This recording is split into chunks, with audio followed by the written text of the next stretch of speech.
Uh, Hello and welcome everyone to Real Talk Office Hours Hunting for Silver Linings for Wednesday, May 27, 2020. Hosted by Corey Hart and George Katsanos with special guest today. We have Modou joining us and looking forward to learning about the status of ecosystem in his neighborhood. Brought to you by Startup Grind, the world's largest startup community. We have 600 plus chapters in over 125 countries. Startup Grind operates with a mission to educate, inspire, and connect. And we're driven by three values: make friends, not contacts, help others before you help yourself, and give before you take. The pandemic has been and will continue to be a great global leveler. And as entrepreneurs, we do our very best for our businesses, our teams, and our families. And we should be informed, rational, analytical, and rigorous in our thinking. We should also learn to control our biases as they emerge in various circumstances. We invite you to join us live every Monday, Wednesday, and Friday at 1 p.m. Eastern Standard Time as we track the intersection of these biases, facts, and action through our review of global financial markets, alongside check-ins with Real Talk and Real Talk with Startup Grind chapter directors, entrepreneurs, and ecosystem stakeholders from across the world. Now, nobody has a crystal ball, but if we keep our eyes and ears open and pay close attention, we may be able to see around the bend, and with some luck, spot the silver linings that are around every cloud. If you missed the live events, you can view the recordings at startupgrind.com/grand-rapids, where you can download the reading notes from the show that includes different articles of interest that have informed the topics of the day, as well as catching up on the global markets, and then sometimes related to the local ecosystems within which we're checking up on. Now, before I introduce my partner in crime, George, a little bit of housekeeping. Comments made and views expressed by all participants in this podcast are not intended to invite or incite individuals, entrepreneurs, or investors to buy or sell financial assets, real assets, commodities, futures, and or options. The purpose of this podcast is to educate and to inform, not to trade or to invest. If you feel compelled to trade and or invest, please call your broker. But do remember, however, risk is everywhere, even when you think that you are not taking a risk. With that, it is my pleasure to introduce to you George Katsanos to get us started with our catch-up of what the global markets are thinking.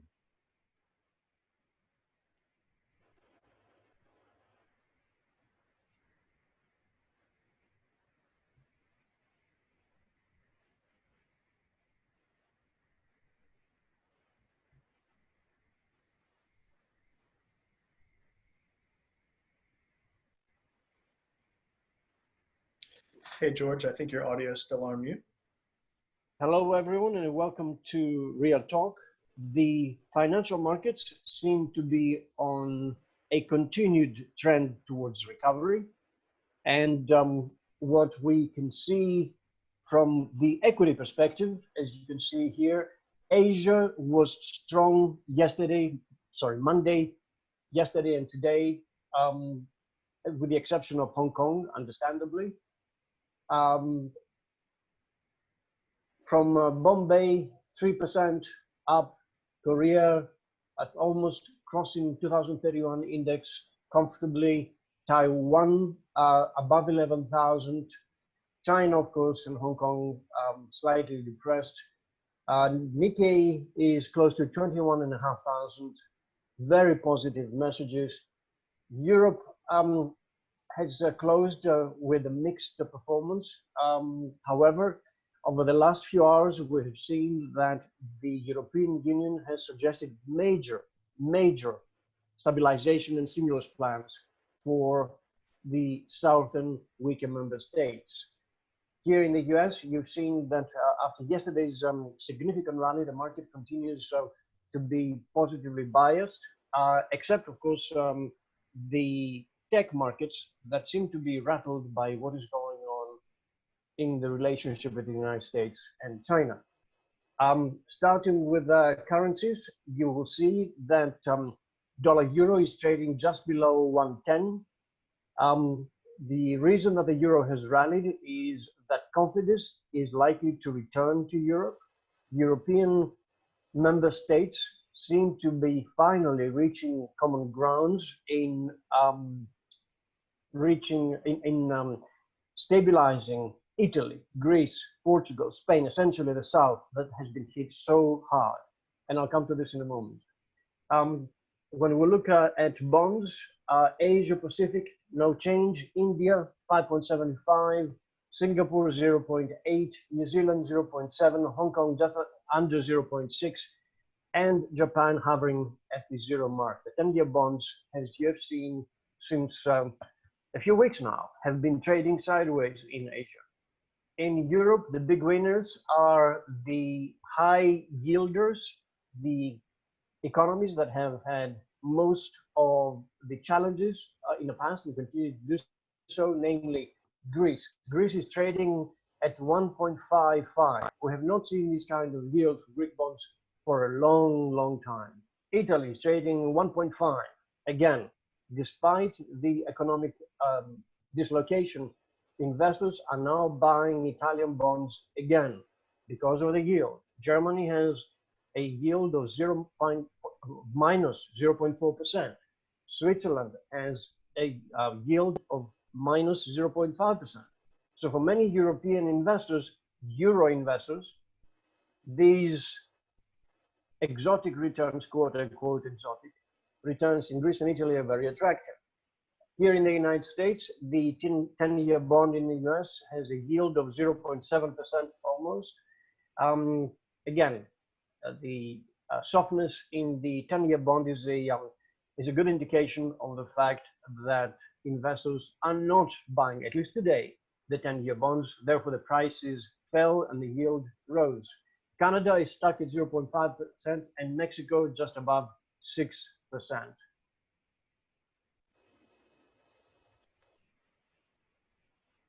The commodities picture is equally bullish. When we look at energies, the West Texas Intermediate is trading at $33.3 a barrel. Again, on the higher range of the last 2 months.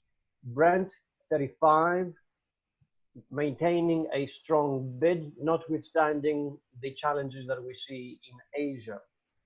As far as agriculture is concerned, what we see here in the Northern Hemisphere is the weather is very positive with low dryness and plenty of good temperatures, which means that corn, wheat, soybeans will positively reflect this weather condition.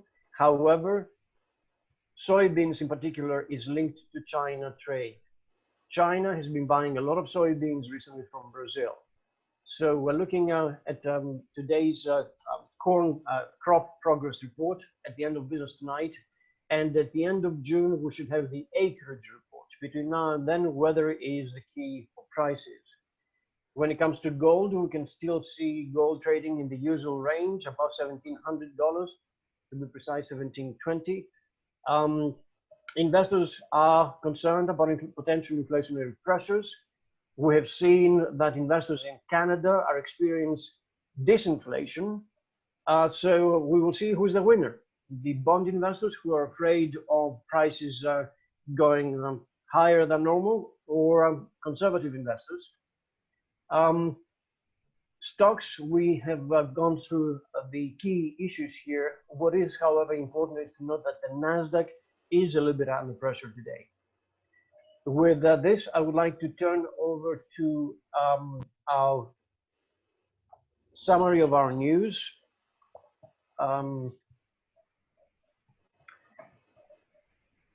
The package that Europe is debating is roughly 7.5 billion euros.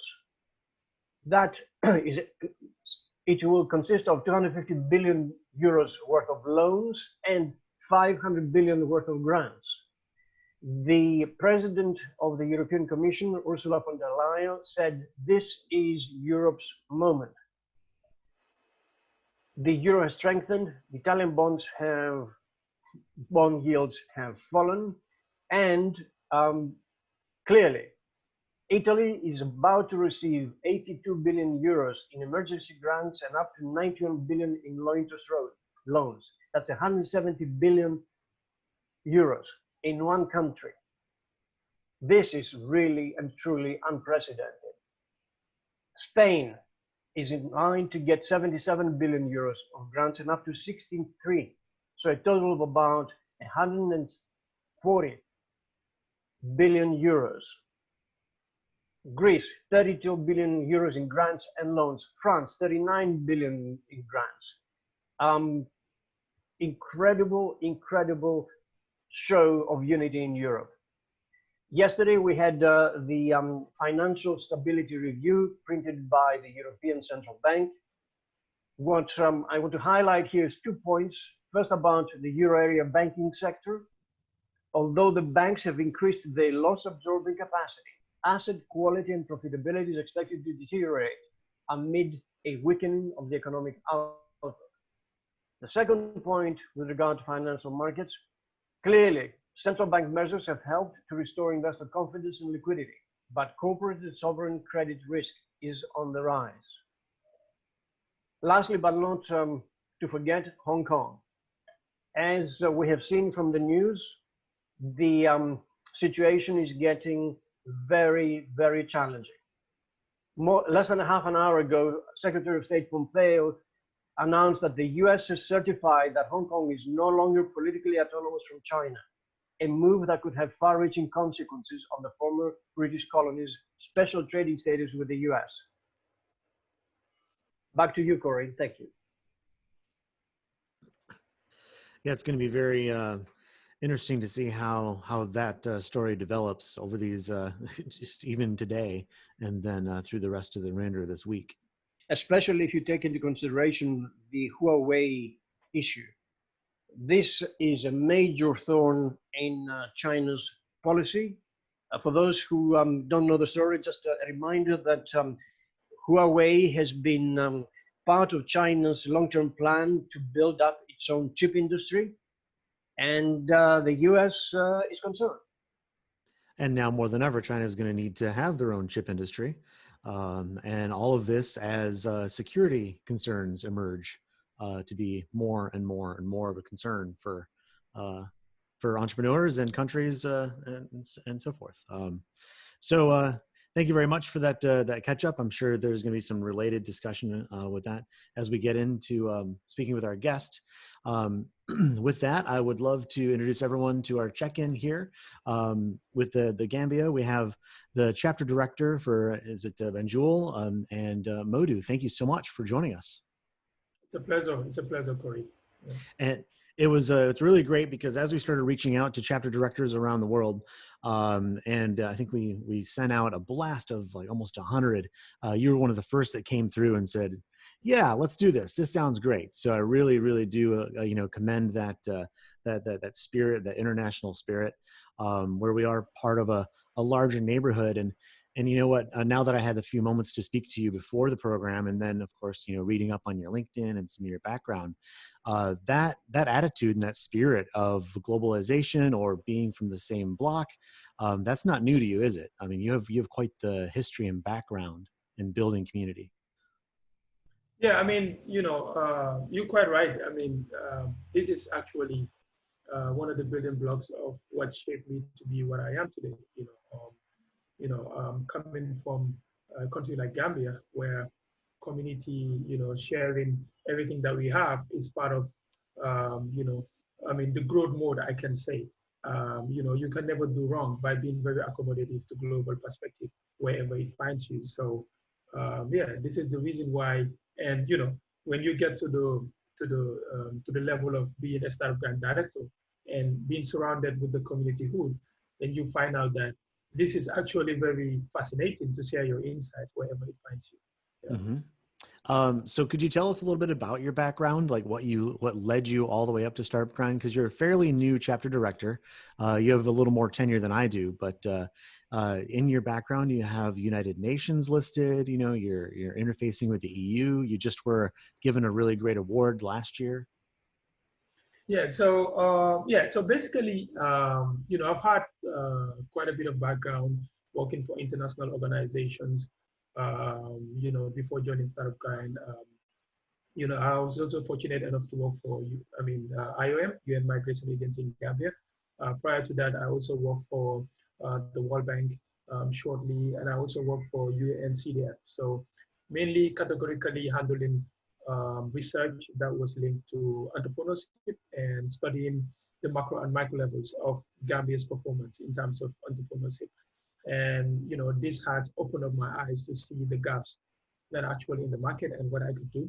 I would say one of the reasons was, my experience dealing with these assignments, knowing pretty much the gaps that are in the market and how I could leverage on improving the community, kind of get me the access to want to work with Startup Grind and build a community. Considering the fact that you see those loopholes, and I mean, it's just not right. I think when you have that opportunity to have that experience, seeing those data, you really want to do something about it. And this was the core value. And as you've indicated, starting Startup Grind was one of those things that kind of helped me, get closer to the people that really matters, people that really want to do something but don't really have an idea, people that really want to scale up, really need those networks, those connections, those ideas to build their businesses. This is what led me to do it, and as you've indicated, it has kind of like pushed me over to the other segment where I had the opportunity to do what I'm doing currently with Startup Grind, and also had the opportunity to win a couple of awards. The last one was in Accra, the Africa 35, where I took the best corporate manager in Africa, under the top 35 under 35 innovators within the continent. So it has always been a pleasure, and that was due to my work at Startup Guide. When you build a community, and when the work is very passionate inside of you, that's what it's all about. I mean, other people outside would see it, and this is where we are at the moment from what we're doing in Banjul. That's really tremendous, and congratulations for the recognition. It's always nice to be recognized, right? Thank you. That keeps the smiles on our faces, and Right. helps us with our resilience as as entrepreneurs.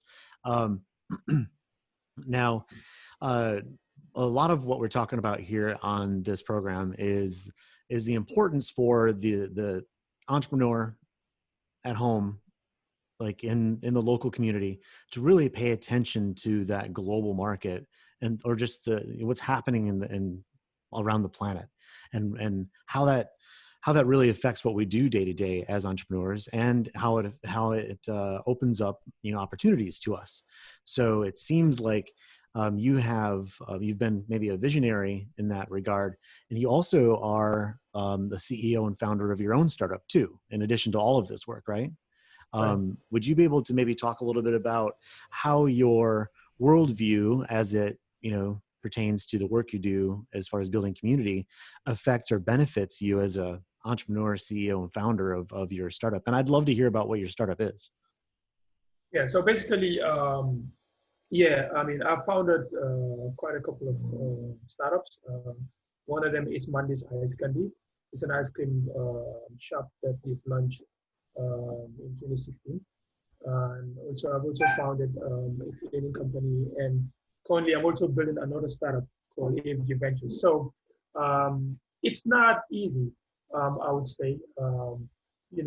Well, Startup Guide provides you the opportunity to know the gaps, because you get to invite some of the experts to talk to you, and then you get to also get an overview of some of the topics that are relevant to get the discussion going in the ecosystem. So when you get to this point, the feeling it gives you is knowing pretty much like what exactly can I add to the value. Whether you have an option to run your own startup, it has to be linked with what the market needs. So, I mean, starting my ice cream business was one of those, like obviously that was just before I started Startup Grind, but the moment I started doing this research work with international organization, then I started to see that, there were a lot of, businesses like ice cream. With the tropical environment that we have, the climate, it would be fascinating to build ice creams in the neighborhood and also support the kids, knowing that, we can also provide initiatives that would get them to be very focused on their education. So that was kind of the community hood that you get when you focus on building startup that kind of focus on the problems that are in the community. And then, cut across the Startup Guide, it also gives you an opportunity to learn how to scale your businesses, leading from those conversations that you have, from those monthly events, from the teams that you select, like digital payments, for example. Whenever I have an e-commerce platform and Gambia doesn't have a payment platform, who can I get to solve this problem? I think these are the conversations we've been having, and it's intricately linked to the discussions that we have and the startups that we build. And I'm happy to say that some of the events that we've been hosting, it's kind of like a project. That's what the community brings you. It's not only having the discussion, but it's like a project. Now, why do we need to host an event on digital payment in Gambia? There must have been a necessity for me to host it. So this has been the direction and focus. Other ecosystems are different, but I thought Gambia needed that. Like every team that we select on a particular month has to be linked to the value that it brings to the community and the entrepreneurs. This has been some of the action points that my team and I have been working on, and has been fascinating so far, I could say. That's again, you sound busier and busier the more you're telling us. But it's also important, to be surrounded with those really great teams, and you've mentioned that a few different times. Right. Could you, before we get into some of the typical questions that we go through, could you talk a little bit about like the talent, the talent that's in the ecosystem there? Okay, so I mean, the ecosystem is a bit nascent. When you look at it from an expatriate point, it's we are not there yet. Gambia is a small market. We are not there yet, and compared to other countries where there are a whole lot of accelerator programs that could get startups to scale, that is limited in the Gambia. So meaning that you have to build a lot of advocacy. The talent is there. We have a lot of, according to the UNCW report that we actually did, we have up to more than 80,000 SMEs in Gambia. And then 60% of these are actually young people. And they form the building blocks of the population segment of Gambia. So what that tells you is there is a great entrepreneurship, there is talent. The only thing is crafting these ideas to get to that, you can pivot to be in the perfection. So that's exactly where we are. But there is exceptional talent in Gambia. The only challenge has been getting them to understand some of the opportunities that are out there. When you operate in a nascent market that's not out there, you need to educate. That means that there's a whole lot of capacity building that needs to be done. Then once you get there, then you can start to produce the enterprises that you need to scale. If that is not there and the level of advocacy is not there, then it's challenging. But we have quite a bit of very talented young people out here that are really ready to disrupt now. And for us at Startup Guide, doing it for 1 year, 8 months, we've seen the transformation, helping them to navigate from getting those ideas but to implementing it. Right, just the building that awareness. We have some neighborhoods here. We have some really great activism where there's a gentleman who says we don't have a talent problem. We have an education and awareness problem. It's just a matter of like, yeah, we've got the bodies, we got the people, we got the brains. It's just we have to do something with that. Well, that's one of the nodes there of the ecosystem. What are there nodes within your ecosystem that are doing really well and like really helping to lift the ecosystem up? Yeah, so we've had incubators here. We've also had recently quite some institutions that are emerging, and that tells a lot of good spirit of where the direction of the ecosystem in Gambia is. We're currently at awakening stage when we did the ITC report, meaning that there is a cultural vibe, and that has also, the only issues that we had within those connections was that most of the entrepreneurship support institutions in Gambia were not really linked too much, meaning that we needed to understand what is the role of Startup Kind, how do we have the community, what is the role of the other player. And this was one of the things that I've been using the power of connecting the community to really get all of them involved when we have events. Pretty much that's the only way to connect all of them. Like when I have an event, the first thing I do is reach out to all the ecosystem players that are ESOs in Gambia, give them free tickets and get them all in the room, because that's how I'm able to connect their ideas so that we can talk, we can have the conversation. But yeah, I mean, it's emerging at the moment. We have quite new initiatives, some ESOs that have just started helping entrepreneurs, some focus on women, some focus on youths, and and for us at Startup Grind, being the overall tech enabler, trying to see how best we can support. Yeah, but it's looking awesome at the moment. At the awakening stage, we have seen a little bit of shift, from having few institutions at the initial stage now to seeing a growing number of ecosystem players coming up with different initiatives to support, mainly in the area of capacity building, as I indicated earlier. We needed to produce entrepreneurs that really we can craft their talent to perfection. Mm-hmm. And this is where the goals have been focused on, trying to see how best they can produce interesting trainings, either from the incubation level, and get them to be really prepared. And now getting them to the stage of accelerating, getting access to the investment opportunities. Yeah, it sounds like you really have an understanding of the map there. And of course, there's always like a chicken and egg, like what happens first and what happens second, like when you need them all to happen at the same time. George has a question. George, you want to jump in talk about the region?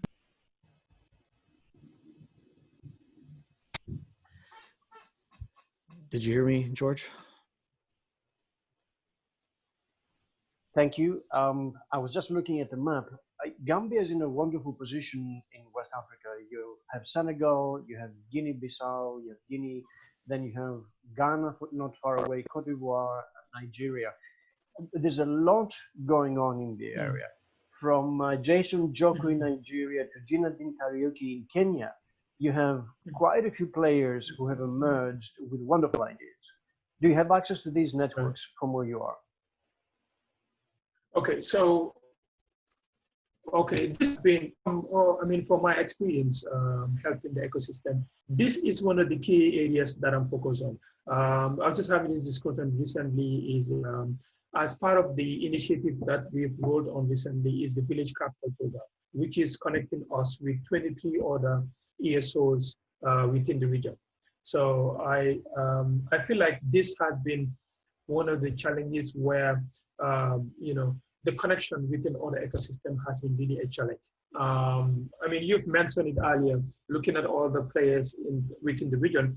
I would fairly say Gambia hasn't really pivoted itself there in terms of creating those networks and collaborating. So what I'm focused on right now, with the opportunities that we've been presented, being part of the next generation of ecosystem builders in Africa. Now I'm using that as an opportunity to collaborate, with the likes of ANZA in Tanzania, with the likes of Bongo Hive, with the likes of Venture Platform in Nigeria.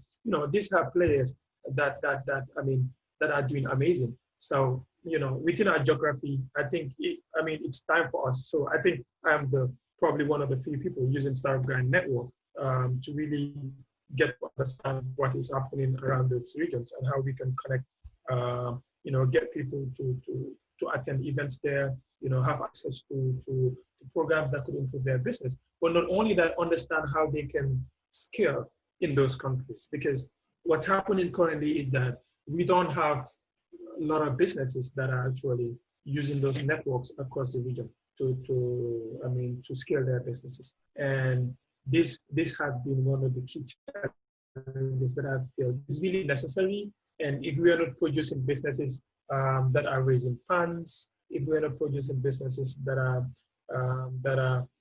countries getting their products in these countries, then so I feel we really need to work on that. Get to participate within that circle of ecosystems that are in our geography to see what they're doing best that we could adapt. Thank you, Modou. Now, to go back to one of the points that you made earlier, you said that the Gambia is in the awakening stage. When do you, if you were going to put a date on it, when do you actually estimate that, or do you consider that the idea of startups, the idea of innovation, the idea of bringing together investors with entrepreneurs has started gaining traction in the Gambia? So I referenced that to a report that was done last year with the International Trade Center. This was a report that, well, most of the ecosystem players that were active in Gambia, including were part of. And we only get measurement from that because the measurement kind of involved all the ecosystem players. The good thing about the report is it kind of helped us tell us the reality of what were the problems within all the players. So we wouldn't know that at the beginning. What we knew at the beginning was that Gambia had a national market and it wasn't really investors investing in Gambia. But then after that report was done, I think it kind of brought that that opening for all of us to understand what we were doing, the duplication of trainings that were happening, what were the entrepreneurs saying, and from all the players that participated, what exactly from the evaluation. Because remember, even after we did the report, actually also had a validation where all the ecosystem players participated. So in as much as we did the report, we all came together and we realized that most of the issues that we actually raised needed to be addressed. I think it kind of after having this report, because starting from collecting data, we didn't really have enough data that was showing us the level of structure that our ecosystem was. So these were the kind of opportunities that we had to be able to know and measure the impact of where the culture and the were at that stage. And the report kind of tell us where we were at the moment, the stage manifesto. So we are at the awakening stage, meaning that there's a culture, there's an entrepreneurship vibe, and a lot of things are beginning to happen. Yeah, which is incredibly amazing. But then the other stage is to move from the awakening to the manifesto, which is going to get us and then to the mark. Yeah. Would you be able to share a link to that report, or? Yeah, sure. That'd be awesome, because I think we love research, we love facts, we love data, and right. that does help fill in some of the gaps in conversations. You mentioned a point earlier about your ecosystem, and part of this is related to the awakening is kind of you mentioned mindset, or the way of thinking. What are some of the challenges for that entrepreneurial or startup mindset that you see in your ecosystem? Yeah, I mean, when you have an awakening stage, it's amazing.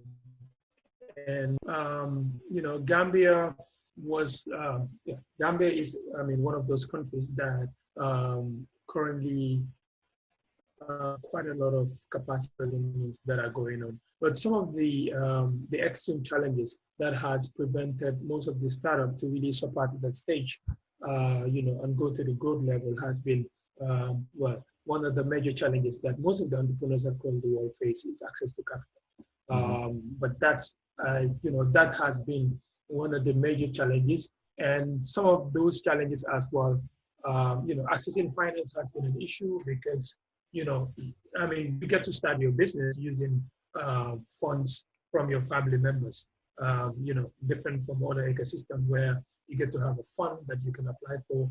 But, most of the active fund you have is either coming from the UN agencies that have specified projects that they have in the Gambia and supporting a segment of access to finance. So we still need a dedicated force from the government. We've seen Senegal, my next neighbor, adopting the startup policy, which was ratified by the parliament. We are not even yet at that stage. So I think that was a bold step. So, we are at the stage where the ASOs in Gambia are working on different problems.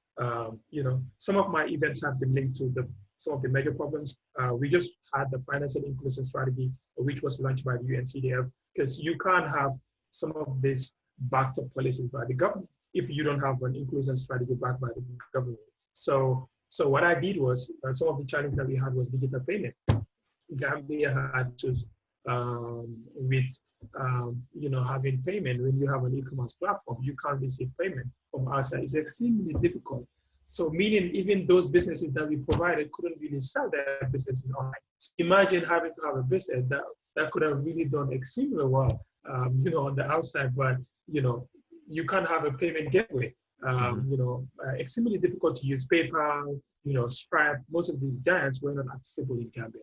In fact, what we've been seeing happening is most of the businesses were actually using other countries as other parties to route their payments for their customers, which is an extremely challenging thing. So some of the conversations we've been having recently is trying to see how best we can close those gaps, because those are gaps that could really be that point to us going to the manifesto state. If those are not addressed, I feel like George's question on having these players around Gambia really surrounded us. But if you look at all those players, they are not having these problems that we're having. So imagine we have an internal infrastructure that we need to build first and reinforce it before we can even put ourselves out there and get our products out. Some of the regulatory requirements is a challenge. Having products that can sell in Nigeria, the authentications that are required. So all of these are things that we need to internally build. And this has been some of the major underlying challenges. Access to finance is a problem. Access to market outside of Gambia is a challenge. Having platforms that will support digital payment solutions. And we've also seen the mobile money in Gambia, which in comparison, because I've been in Ghana, I saw Ghana, Kenya, and other countries have used the M-Plaza model to boost the intertrade between small traders. But even in Gambia, the mobile money inclusion is really, not out there as we want it.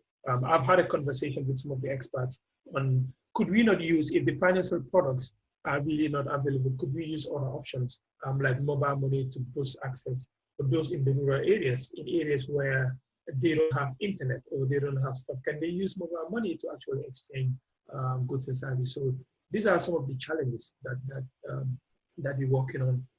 But I'm pretty much optimistic. There's a whole lot of work.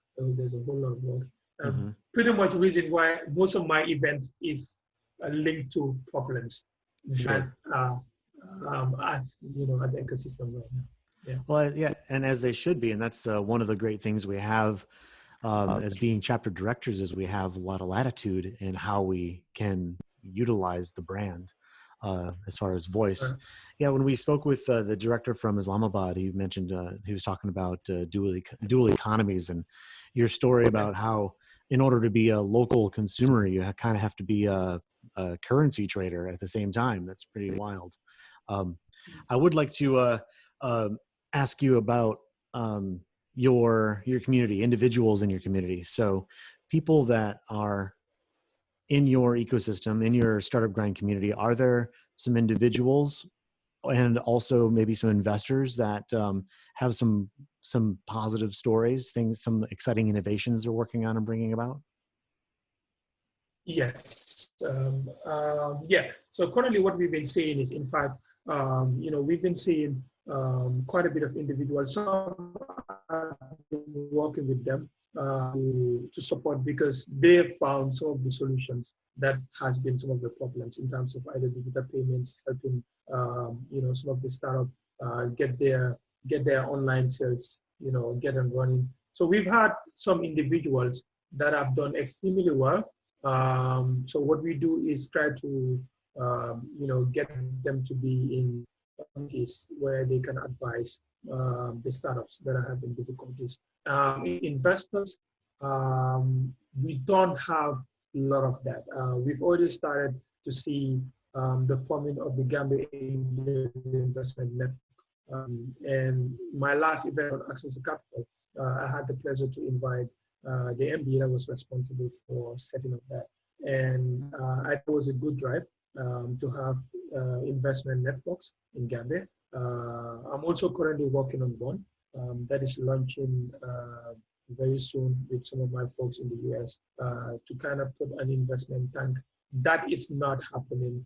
We don't have a lot of that. In fact, you don't even get to see investment capital, like a source of funding for startups. And remember, you have banks, banks in Gambia, but these banks are not even, the bigger conversation is the banks are not even giving out, loans to startups. And this is extremely, where are we going to get money? If we don't have banks really giving us a platform. And, but when you look at this conversation, the interest rates are high, and most of the startups, they're early stage founders, and they need to work on their cash flows. They need to know what's happening, and I'm sure the banks are kind of like protecting their interests, not to risk it at all, to give loans to these entrepreneurs where they don't really know what their future is going to be. So this has been the challenge. So we try to bring the conversation to a common understanding. What can they do to really help? Because if we had a lot of support we had more than 11 banks in Canada. I think that's quite enough to really get to support, small business in Gambia. But if we're not having that, I mean, this is extremely challenging. So even if investors come, even for them, even for the small business investment, it's also going to be a challenge, because you need to make the decision between, do I really need an investment of equity or not? These are conversations that I'm even working at, because in as much as I'm inviting investors to come and invest, I need a whole lot of advocacy again, because their level of mindset was not even there. I think they were just on survival mode. Oh, I can just have a small shop here, get business, make sales, get closer to my customers. But even when you tell them, can you really try to raise money for your startup? I was like, what are you talking about? Like, so this is the conversation that you have to deal with. And I mentioned that in the beginning, which was that in my country, I feel like you have to deal with a whole lot of advocacy. In as much as you presenting even investment models in Gambia, you have to start from educating them. The different investment opportunities that are available, what is fundraising, why do you need an equity for your business, the risk involved, and this is it. If not, where are investors going to find the startup that are ready? Because investors need to also, they don't have time. When you have these networks of investors and they, or now, okay, we're going to have a Zoom meeting. Can you tell me about your business? What are the traction? Can you show me your business plan? Is this registered? So meaning that even the people that you present them to investors need to prepare. And I feel that's not really up there right now. And that's where I'm actually focused on with the new startup that I'm building. We've already had the initiative signed and done. So what I'm waiting for is to roll out the advertisements to help Gambian startup. And not only that, we don't give them, like, they have to go through stages. The investors will in fact coach them, prepare them, get them to understand what they need. So there's a whole lot of process. I mean, different from other countries where they already prepared, they're ready, and then you just your pitch deck, and they'll have a look at it and get some few things up and running. You mentioned the aspect of risk. Are there any special areas of risk that that you're seeing right now? And then on the other side of that is any unique opportunities that are emerging that are exciting to talk about or see? Yeah, well, every market has its own risk. Mm-hmm. I've been talking to a lot of investors, trying to get them to look at Gambia. They already have an idea about the market. I sent them a request. I'm like, do you want to check this startup and see? And they're like, okay. It's extremely difficult to work in a nascent market. So the risk involved just not being sure of why do I need to put in money to a market that's not out there. But then the other thing about it is like, I think the drive in terms of entrepreneurship has also getting me excited as an entrepreneur to really get to understand that there's a whole lot of opportunities, especially in terms of tech. This has been the area that I feel Gambia could really leverage more. Tech is a changer in Gambia. And that is where the opportunity is, because compared to what's happening around Senegal, because I have a lot of friends in the in the other countries. And looking at what they're developing, I think Gambia could have really done amazingly well. If you were an investor and really invested in tech, for example, and you could quickly go on waves and do some amazing stuff. But there's always risk. It's a stable. It's a stable country.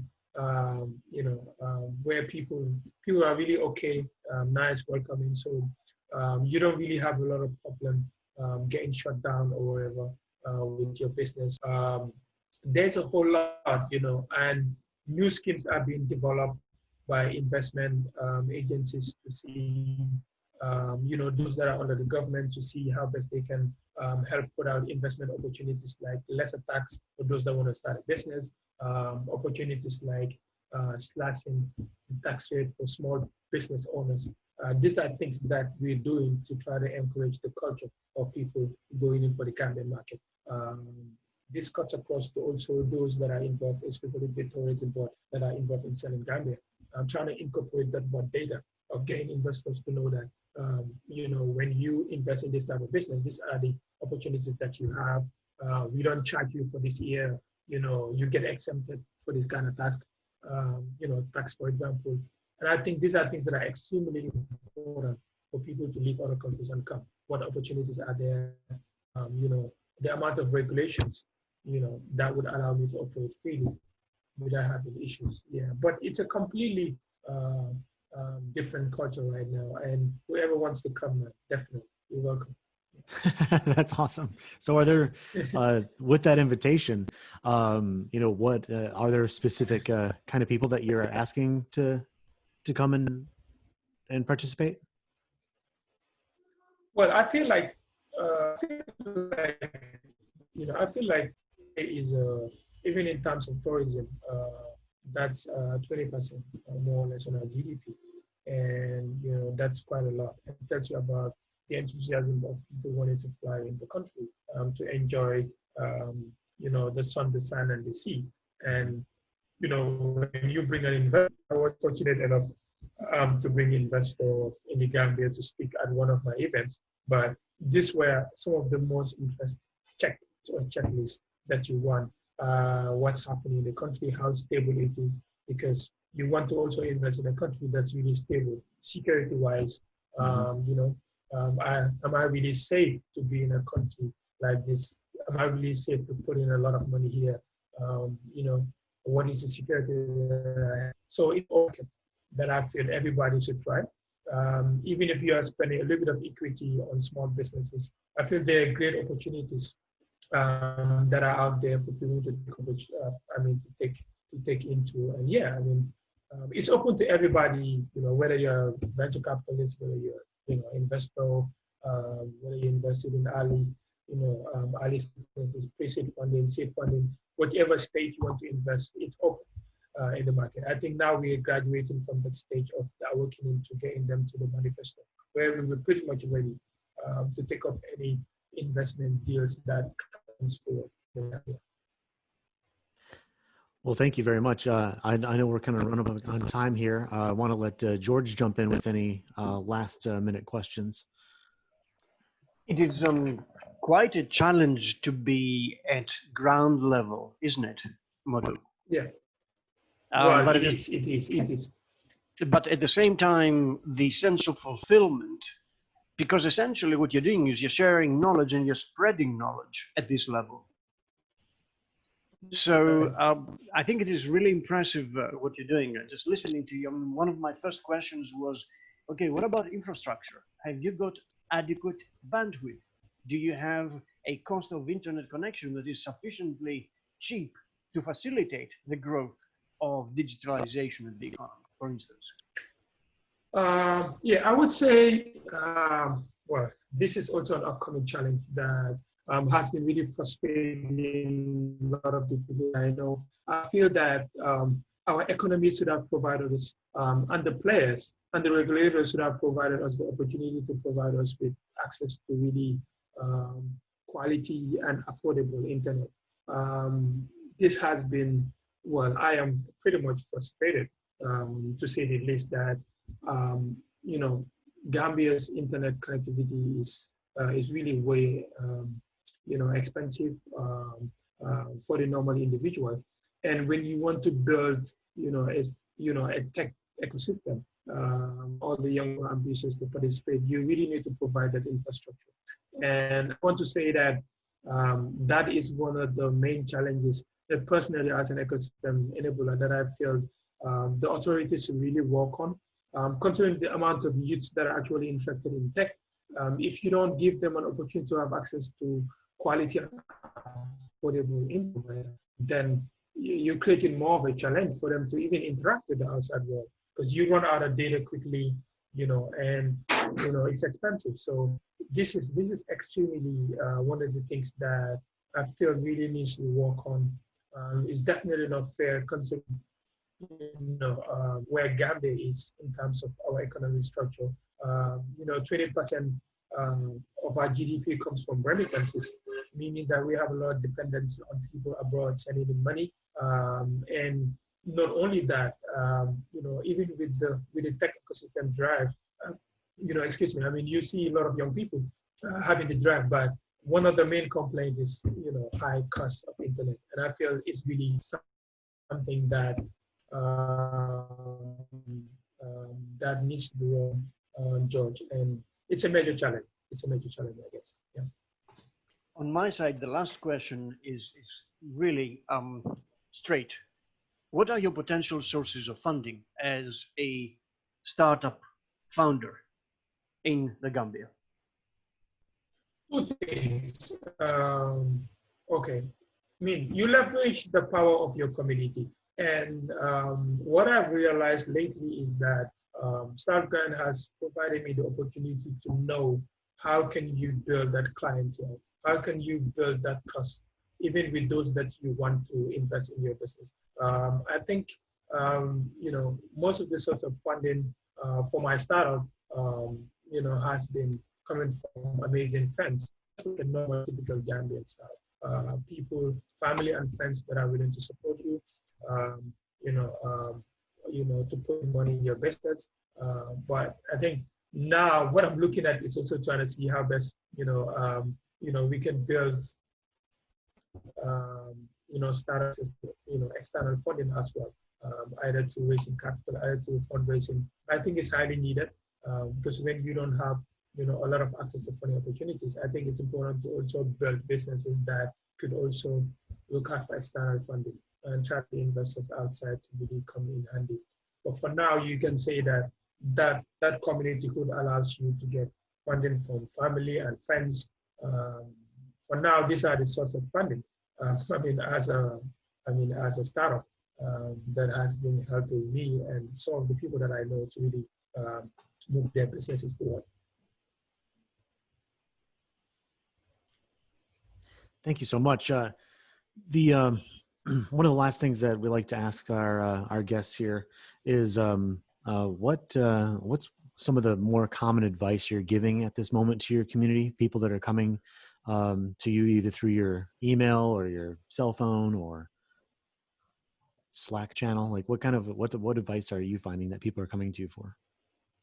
So basically right now, it makes it even difficult with Corona, considering the fact of COVID-19, across, the African startup, not only Gambia, but the typical challenges, advices that I give entrepreneurs is just try to survive. I think this is not the time now to even try to, how can I scale or how can I, this is the time to survive. And the most important thing is you put aside all the ambitiousness that you have, but just try to understand what's happening.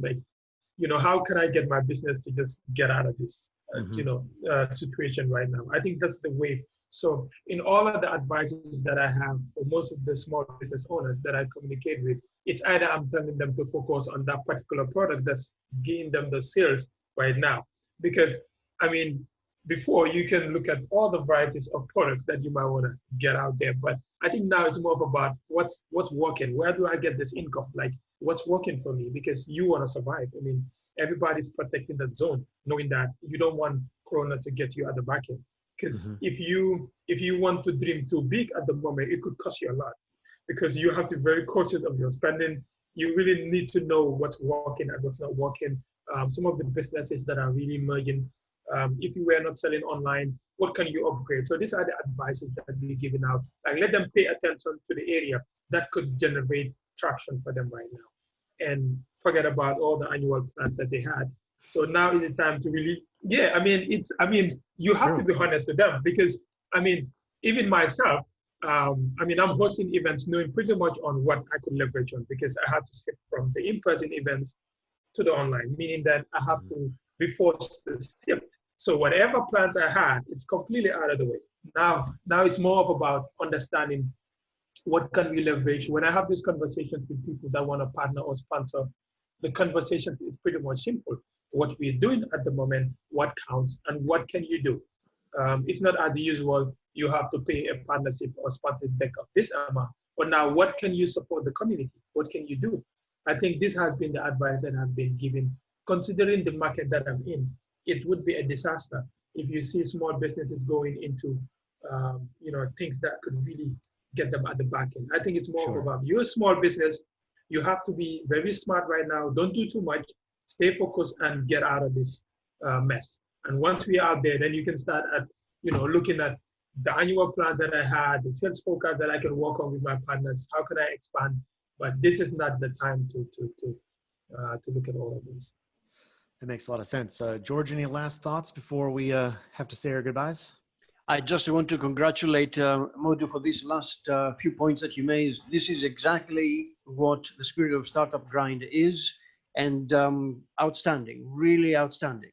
If we can be of any help, either in coaching, advising, let us know. We're here. Thank you. Thank you, sir. Thank you, sir. Thank Yeah, and you.